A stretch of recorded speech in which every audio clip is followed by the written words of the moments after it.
Breaking news సంచలనం సృష్టించిన Moinabad drugs కేసుకు సంబంధించిన బ్రేకింగ్ న్యూస్ ఇది. మొయినాబాద్ డ్రగ్స్ కేసులో కస్టడీ బెయిల్ పిటిషన్లపై వాదనలు విన్న కోర్టు తీర్పుని ఇవాళకి వాయిదా వేసింది.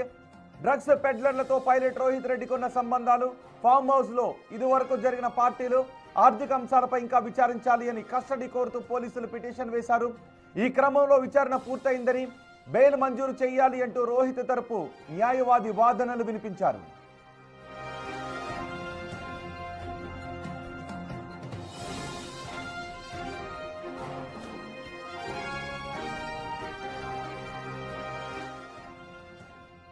నిందితుల నుంచి ఇంకా చాలా విషయాలు రాబట్టాలని, లోతైన దర్యాప్తు చేపట్టడానికి 5 రోజుల కస్టడీకి ఇవ్వాలి అని కోర్టును కోరామన్నారు పబ్లిక్ ప్రాసిక్యూటర్. 2 సార్లు కస్టడీ పేరుతో 6 రోజులు విచారించారని, మరోసారి కస్టడీ అని ఇబ్బంది పెడుతున్నారు అని నిందితుల తరపు న్యాయవాది వాదించారు.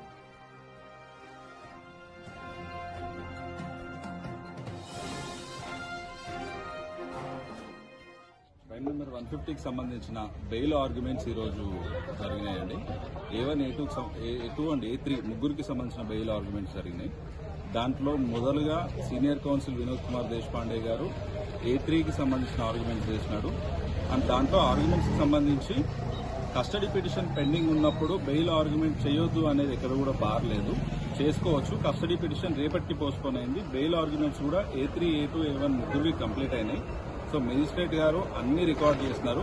అదర్ సైడ్ పీపీ గారు ఆర్గ్యుమెంట్స్ కూడా రికార్డ్ చేస్తున్నారు. రేపటికి ఫర్ ఆర్డర్స్ పెట్టినారు. Bail arguments and bail order and custody order రెండు రేపటికి ఫర్ ఆర్డర్స్ పెట్టినారు. బెయిల్ వస్తుందంటారా సార్? మాకు సంబంధించినంత వరకు మేము చేసిన ఆర్గ్యుమెంట్స్ వరకు మేమైతే కాన్ఫిడెంట్ ఉన్నాము, ఖచ్చితంగా బెయిల్ కావాలి. బెయిల్ వచ్చే కేసే ఇది. జరిగిన అఫెన్స్ కి, జరిగిన దానికి, ఫామ్ హౌస్ లో జరిగిన పార్టీకి జరిగిన దానికి ఆల్రెడీ 20 రోజులు వాళ్ళు లోపల ఉన్నారు. పీపీ గారు ఇంకా కొంచెం ఇన్వెస్టిగేషన్ పెండింగ్ ఉంది, ఇంకా కొద్ది రోజులు వాళ్ళ చాలా ప్రశ్నలు అడగాల్సి ఉంది అని చేస్తున్నారు. బట్ 6 రోజులు జరిగిపోయిందండి. కస్టడీ మేము ఫస్ట్ టైం డినే చేయలేదు, సెకండ్ టైం డినే చేయలేదు. మళ్ళీ ఒక 3 రోజులు, మళ్ళీ 4 రోజులు కస్టడీలో కొత్తగా అడిగేది ఏముంటుంది? ఒక మనిషిని 7 రోజుల కంటే ఎక్కువ ఇంట్రాగేట్ చేసేది ఏముంటుంది అనేది మా పాయింట్. ఇంకా 5 రోజులు అడుగుతున్నారు, అది రేపటికి పడ్డది. మోస్ట్లీ రేపు బెయిల్ వచ్చిందంటే ఇంకా కస్టడీ గురించి మనం మాట్లాడే అవసరం కూడా ఉండదు. సో పైలట్ రోహిత్ రెడ్డికి న్యాయస్థానంలో బెయిల్ వచ్చే అవకాశం ఉంటుందా, లేదు పోలీసులు అడుగుతున్నట్టుగా మరోసారి కస్టడీకి ఇచ్చే అవకాశం ఉంటుందా అన్న దానిపై ఉత్కంఠ కనిపిస్తుంది. ఇప్పటికే న్యాయవాది చెబుతున్నారు, కస్టడీ పిటిషన్ పెండింగ్ లో ఉన్నప్పుడు బెయిల్ ఆర్గ్యుమెంట్స్ వినిపించొద్దని ఎక్కడా కూడా లేదు. ఇప్పటికే 2 సార్లు కస్టడీకి తీసుకుని విచారించారు, అంతకు మించి కస్టడీలో విచారించడానికి ఏముంటుంది అని పైలట్ రోహిత్ రెడ్డి తరపు న్యాయవాదులు చెబుతుంటే, పోలీసులు మాత్రం ఇంకా విచారించాల్సింది ఉంది. చాలా విషయాలు పైలట్ రోహిత్ దగ్గర నుంచి రాబట్టాల్సిన అవసరం ఉంది అని భావిస్తున్నారు. సో ఏం జరగబోతుందని ఉత్కంఠ కనిపిస్తుంది. మా ప్రతినిధి సుజాత మనకు అందుబాటులో ఉన్నారు. సుజాత, ఈ కేసులో కస్టడీ మరోసారి కావాలి అంటూ పోలీసులు అడిగిన వాదనలో మెరిట్స్ ఏ విధంగా ఉన్నాయి? బెయిల్ ఇవ్వాలి నిందితులకు అంటూ డిఫెన్స్ వాదించిన వాదనలో మెరిట్స్ ఏ ఉన్నాయి? ఎటువంటి ఉత్కంఠ కనిపిస్తుంది?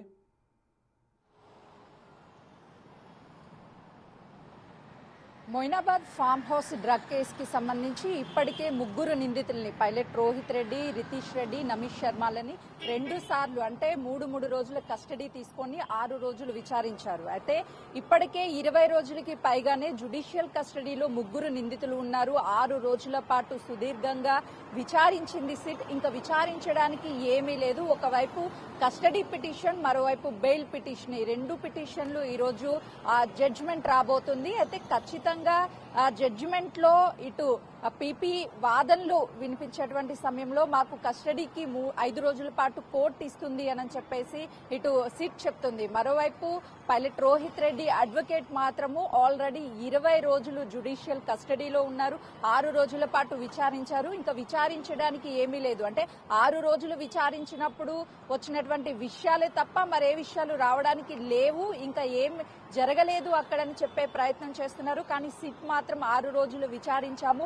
మొదట ఈ కేసులో కేవలము అటు 9 మంది నిందితులు, మరో 3 అంటే 12 మంది మాత్రమే ఈ కేసులో ఉన్నారు. 6 రోజులు విచారించినటువంటి టైంలో డ్రగ్ కి సంబంధించినటువంటి పెడ్లర్స్, కన్స్యూమర్స్ కి సంబంధించి 26 మంది పేర్లు తెర మీదకి వచ్చాయి. కాబట్టి మరోసారి కస్టడీకి ఇస్తే డ్రగ్ పెడ్లర్లు ఇప్పటికే అభిషేక్ సింగ్, రాకేష్ వర్మ పరారీలో ఉన్నారు. దాదాపు ఈ డ్రగ్ పెడ్లర్లు 6 నుంచి 8 మంది ఉండవచ్చు. వాళ్ళందరి విషయాలు కూడా సిట్ విచారిస్తే బయటకు వస్తాయని సిట్ భావిస్తుంది కాబట్టి కస్టడీని కోరాము అని చెప్తుంది. కానీ తన తరపు న్యాయవాది మాత్రము పైలట్ రోహిత్ రెడ్డి న్యాయవాది ఈ విచారించడానికి ఏమీ లేదు అని చెప్పేసి ఖచ్చితంగా బెయిల్ వస్తుంది ఈ రోజు అని చెప్పేసి తను చెప్తున్నారు. అంటే ఈ రెండు వైపుల వర్షన్స్ విన్న తర్వాత న్యాయస్థానం ఎలాంటి తీర్పునిస్తుందో చూడాలి. కానీ సిట్ చాలా క్లారిటీగా ఉంది. ఈ కేసుకి సంబంధించి మొదటి నుంచి ఉన్నటువంటి నిందితులు ఎవరైతే ఉన్నారో వాళ్ళ విషయాలన్నింటినీ ఇప్పటికే రాబట్టింది కాబట్టి మరొకసారి వాళ్ళకి నోటీసులు ఇచ్చి ఈ ముగ్గురు నిందితులతో విచారిస్తాము. దాంతో పాటు డ్రగ్ పెడ్లర్స్ అందరినీ కూడా అదుపులోకి తీసుకొని ఖచ్చితంగా డ్రగ్ మూలాలు ఎక్కడెక్కడ ఉన్నాయో వాటన్నిటి మూలాలని పసిగట్టి రూపుమాపుతాము అని సిట్ చెప్తుంది. ఎందుకంటే తెలంగాణ రాష్ట్రంలో డ్రగ్ కి సంబంధించినటువంటి రైట్స్ హైదరాబాద్ లో రీసెంట్ గానే పబ్స్ కావచ్చు, రిసార్ట్స్, అదేవిధంగా ఫార్మ్ హౌస్ కి సంబంధించి పార్టీలు నిర్వహిస్తున్నారు. ఆ పార్టీల మీద ఫుల్ ఫ్లెడ్జ్డ్ గా ఫోకస్ చేసి అటు ఇప్పటికే ఈగల్ టీమ్ ఎక్కడికక్కడ రైడ్స్ చేయడం, వాళ్ళని అదుపులోకి తీసుకోవడం, వాళ్ళకి నోటీసులు ఇవ్వడం ఇవన్నీ ఒకవైపు చేస్తుంటే సిట్ మాత్రం ఖచ్చితంగా ఎవరైతే డ్రగ్స్ ని తీసుకొని డ్రగ్ పార్టీలు నిర్వహిస్తున్నారో మొదటిసారి పట్టుబడినటువంటి వాళ్ళకి నోటీసులు ఇవ్వడం, బాధితులుగా చేర్చి 2 సార్లు కస్టడీకి ఇచ్చారు, మేము అబ్జెక్ట్ చేయలేదు. కానీ మూడోసారి కూడా కస్టడీని కోరడం అంటే కొంత ఇబ్బంది పెట్టాలన్న ఆలోచనలోనే ఉన్నారు ప్రాసిక్యూషన్ అని డిఫెన్స్ చెబుతూ ఉన్నారు.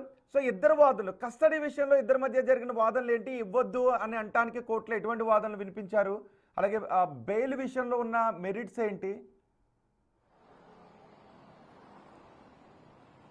రోహిత్ ఇరువైపులు అంటే రోహిత్ రెడ్డి అడ్వకేట్ వాదనలు వినిపించారు. మరోవైపు సిట్ తరపున పీపీ వాదనలు వినిపించినటువంటి టైంలో 20 రోజుల పాటు జ్యుడిషియల్ కస్టడీ ఉన్నారు. 2 సార్లు ఆల్రెడీ సిట్ కస్టడీకి తీసుకుంది. దాదాపు 6 రోజులు విచారించింది. విచారించాల్సినది ఇంకేమీ లేదు, కేవలం ఇబ్బంది పెట్టడానికి మాత్రమే సిట్ మరోసారి కస్టడీ కోరుతుంది. ఇదంతా కొంత రాజకీయ పరిణామాల మధ్య సాగుతున్నటువంటి విచారణ అని కొంతమేరకు అలిగేషన్ ఇటు పైలట్ రోహిత్ రెడ్డికి సంబంధించిన అడ్వకేట్ చెప్తున్నారు. కానీ అటు పీపీ మాత్రము 2 సార్లు విచారించాము, చాలా ప్రశ్నలు ఇంకా మిగిలిపోయి ఉన్నాయి, ఎలాంటి సమాధానాలు అటు పైలట్ రోహిత్ రెడ్డి, నమిష్ శర్మ, రితీష్ రెడ్డి ఇవ్వలేదు. ఎందుకంటే ఇప్పటికే పైలట్ రోహిత్ రెడ్డికి సంబంధించి పూర్తి బినామీగా తన తమ్ముడు రితీష్ రెడ్డి ఉన్నట్లు సిట్ గుర్తించింది. ఆ వివరాలన్నింటినీ రాబట్టాలన్నా డ్రగ్స్ ఎక్కడి నుంచి కొనుగోలు చేశారు, ఎంత మొత్తంలో ట్రాన్సాక్షన్ జరిగింది, ఈ విషయాలను రాబట్టాలి అంటే మరోసారి కస్టడీ తీసుకోవాలి. ప్రధానంగా డ్రగ్స్ కి సంబంధించినటువంటి పెడ్లర్స్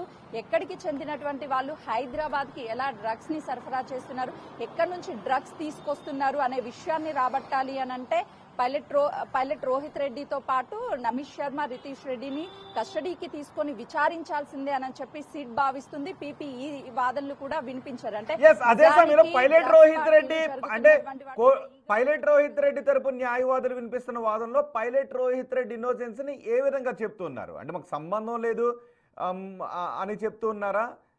పైలట్ రోహిత్ రెడ్డిని ఏ కారణాలు చూపిస్తూ బెయిల్ అడుగుతూ ఉన్నారు?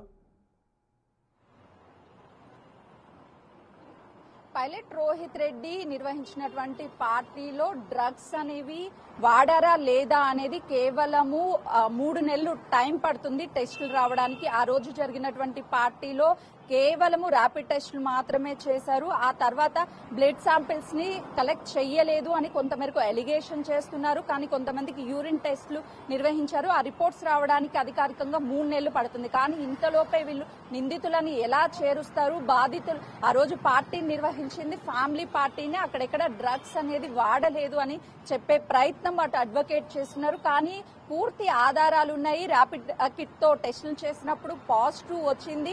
దాంతో పాటు ఫైర్ చేసినటువంటి నమిష్ శర్మకి పైలట్ రోహిత్ రెడ్డికి ఎలాంటి సంబంధాలు ఉన్నాయి, నమిష్ శర్మకి అసలు రితీష్ రెడ్డి గన్ ఎందుకు ఇచ్చాడు అంటే ఇక్కడ బిఎన్ఎస్ యాక్ట్ కింద అటు డ్రగ్ ని ఉపయోగించినందుకు కేసు నమోదైంది, మరోవైపు ఆర్మ్స్ యాక్ట్ గన్ ఫైర్ చేసినందుకు యాక్ట్ ని పెట్టారు. కాబట్టి ఈ 2 విషయాలకి సంబంధించి చెప్పే ప్రయత్నం చేస్తున్నారు. కానీ తన తరపు న్యాయవాది మాత్రం ఆ రోజు డ్రగ్స్ తీసుకున్నట్లు ఎక్కడా అఫీషియల్ గా నిర్ధారణ అవ్వలేదు, కేవలం రాజకీయంగా కొంతవరకు ఎలిగేషన్ చేసేటువంటి ప్రయత్నం చేస్తున్నారు అని చెప్పి తను వాదించే ప్రయత్నం చేస్తున్నారు. వాస్తవానికి ఇలాంటి డ్రగ్ పార్టీలు నిర్వహించేటువంటి సమయంలో అటు ఈగల్ టీమ్ కి అనుమానం వస్తే అప్పుడు ర్యాపిడ్ టెస్టులు చేస్తారు, తర్వాత ల్యాబ్ కి పంపించి ఆ రిపోర్ట్ ఆధారంగా వీళ్ళు డ్రగ్ తీసుకున్నారా లేదనేది నిర్ధారిస్తారు. కానీ అధికారికంగా డ్రగ్ రిపోర్ట్ రావాలంటే 3 నెలలు టైం పడుతుంది అని చెప్పే ప్రయత్నం అయితే పైలట్ రోహిత్ రెడ్డి న్యాయవాది చేస్తున్నాడు. రోహిత్ రైట్ సుజాత, పైలట్ రోహిత్ రెడ్డిని మరోసారి కస్టడీకి ఇవ్వాలి అని సిట్ అధికారులు అడుగుతున్నారు.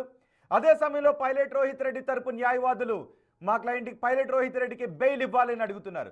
మరి ఈ రోజు న్యాయస్థానంలో తీర్పు ఏమొస్తుంది? మరోసారి పైలట్ రోహిత్ రెడ్డిని సిట్ అధికారుల కస్టడీకి ఇచ్చే అవకాశం ఉందా, లేదు బెయిల్ వచ్చే అవకాశం ఉందా? ఈ విషయం పైన ఉత్కంఠ కనిపిస్తోంది. చూద్దాం ఏం